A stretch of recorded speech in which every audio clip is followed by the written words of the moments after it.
ఓం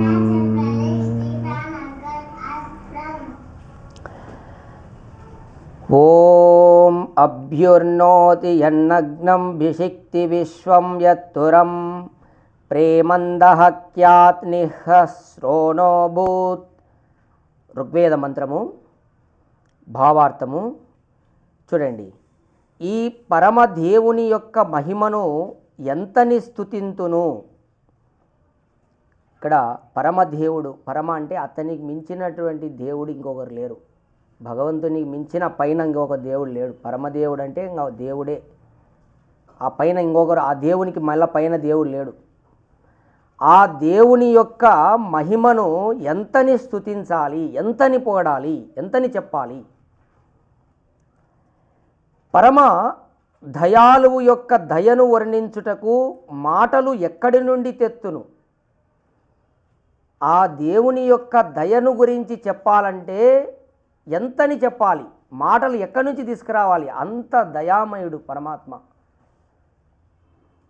ఈ దేహము, ఈ సృష్టిని మీరు అబ్జర్వ్ చేసినప్పుడు పరమేశ్వరుని దయ మీకు అర్థమవుతుంది. ఒక జొన్న విత్తనము పొలంలో నాటితే ఇంతలావు కంకి వస్తుంది. ఒక విత్తనం నాటితే ఇంత ఇస్తాడు దయామయుడు. చూడండి, అట్లా ఈ సృష్టిలో దయను గురించి మనం ఎంతని, నా మాటలు ఎంతని చెప్పాలి. సోమ ప్రభువు దుర్బలమైన ప్రపంచమునకు ప్రతి క్షణము అనంతమగు ఉపకారము చేయుచుండును. ఆ యొక్క సోమ ప్రభు, పరమేశ్వరునికి సోముడని పేరు.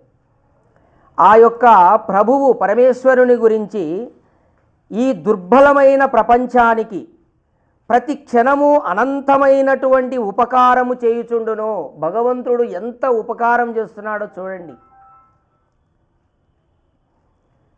అలాగే దుఃఖభూయిష్టమగు ప్రపంచంపై దయారసమును వర్షించుచున్న ఈ సోమ ప్రభువును ధ్యానించున్నప్పుడు నా హృదయము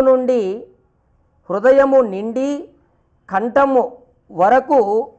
కంఠం వరుద్ధమగును. అంటే ఇంత దయామయుడైనటువంటి పరమేశ్వరుని ధ్యానించేటప్పుడు హృదయము నిండి, అంటే మనము ఆ దయాసాగరుడు కంఠం వరకు వృద్ధమగును అంటున్నాడు. ఈ ప్రేమ సాగరుని ప్రేమను గూర్చి చెప్పుటకు మాటలు చాలవు. ప్రేమ సాగరుడు పరమాత్మ. సాగరం అంటే సముద్రం. పరమాత్మ యొక్క ప్రేమ సముద్రం లాంటిదన్నమాట. ఆ ప్రేమ సాగరుని యొక్క ప్రేమను గూర్చి చెప్పుటకు మాటలు చాలవు. ఆయన భగవంతుని మన మీద, జీవుల మీద ఉన్నటువంటి ప్రేమ, దాన్ని చెప్పడానికి మాటలు చాలవు. ఆయన దయామయుడై నగ్నుని, అంటే గుడ్డలు లేనివానిని చూచిన అతనిని కప్పును. చూడు, పరమాత్మ దయామయుడై ఎవరైనా గుడ్డలు లేకుండా ఉంటే వానికి గుడ్డలు ఇస్తాడంట, కప్పుతాడంట. దయామయుడు అన్నమాట.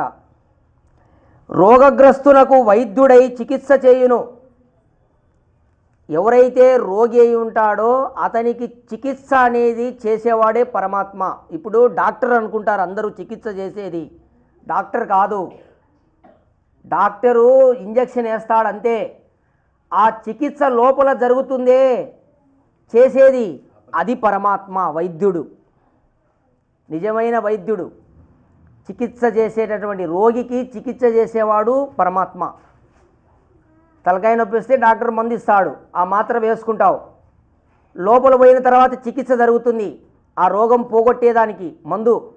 ఆ చికిత్స చేసేవాడు పరమాత్మ. అట్లా రోగగ్రస్తునకు వైద్యుడై చికిత్స చేయును.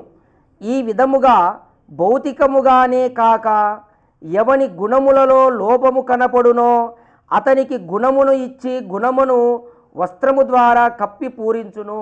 అయితే లోకంలో ఎవడైనా గుణహీనుడు ఉంటాడనుకోండి, ఆ గుణహీనుడికి కూడా గుణాలను చేరుస్తాడంట పరమాత్మ. వానికి ఆ గుణహీన అంటే ఏదైనా దుర్గుణాలు ఉంటే దాన్ని దూరం చేసి మంచి గుణాలను ఇస్తాడు, దాన్ని పూరించుతాడు. కరుణాపరాయణుడై అతనిని ఆతరుని రక్షించును. అటువంటి హీనుని కూడా కరుణాపరాయణుడై రక్షిస్తాడంట. గ్రుడ్డివానికి చూపు ఇచ్చును, కుంటివానిని కూడా నడిపించును. ఈ పనులు అన్నీ కూడా చమత్కారములుగా ఉండును. కానీ అల్పజ్ఞులకు ఆ సోమదేవుని మహా విభూతులు తెలియవు.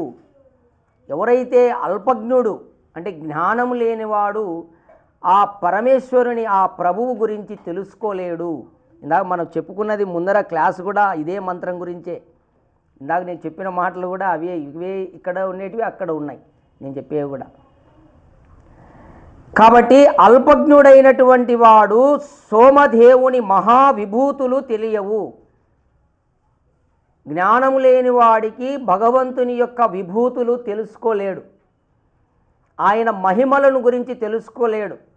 విభూతి అంటే మహిమలు అన్నమాట, పరమాత్మ యొక్క మహిమలు తెలుసుకోలేడు, ఎప్పటికీ తెలుసుకోలేడు.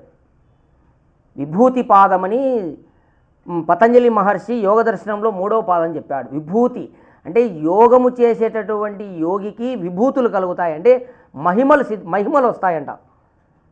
యోగికి కూడా విభూతులు అంటే మహిమలు. అట్లా భగవంతుని యొక్క మహిమలను అల్పజ్ఞుడు తెలుసుకోలేడు. ఆ భగవంతుని యొక్క దయను వర్ణించుటకు మాటలు చాలవు. కాబట్టి ఈ మంత్రంలో మనకు చెప్పబడేది ఏంటంటే భగవంతుని గురించి చెప్పబడతా ఉంది. భగవంతుడు ఆయన తలుచుకుంటే సమస్తము సంభవమే అనేటటువంటి విషయాన్ని ఇక్కడ ఈ మంత్రము ద్వారా పరమేశ్వరుని యొక్క శక్తిని, సామర్థ్యమును, ఆయనలో ఉన్నటువంటి విశేషత్వాన్ని తెలియజేస్తున్నది ఈ మంత్రం. కాబట్టి ఇలా భగవంతుని గురించి తెలుసుకొని ఆ భగవంతుని ధ్యానించాలి ప్రతి మనిషి కూడా. కాబట్టి ఆ విధంగా అందరూ కూడా మీరు కూడా ఆ భగవంతుని ఇలా వేదం ద్వారా తెలుసుకొని ధ్యానిస్తారని కోరుకుంటూ ఓం తత్సత్.